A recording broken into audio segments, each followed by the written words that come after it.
সবার কেড়েছে অন্ন, এবার তাই চলো নবান্ন।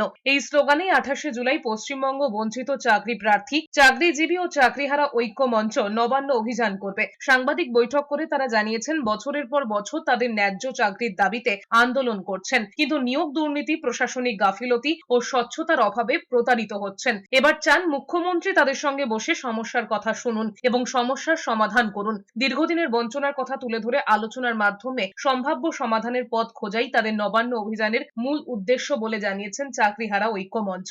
এই পরিস্থিতিতে সরকার যদি তাদের সঙ্গে আলোচনায় বসে, তবে লাখো পরিবার নতুন করে আসার আলো দেখতে পাবে বলেই মত আন্দোলনকারীদের। আমরা আজকেই মুখ্যমন্ত্রীকে মেল মারফত বা প্রশাসনিক দপ্তরে মেল মারফত আমরা জানিয়েও দিয়েছি। ওনারা বারবার যোগাযোগ করছেন এই বিষয়ে, কিন্তু এর আগেও আমরা ইনফরমেশান জানিয়ে দিয়েছি, মেল করে দিয়েছি।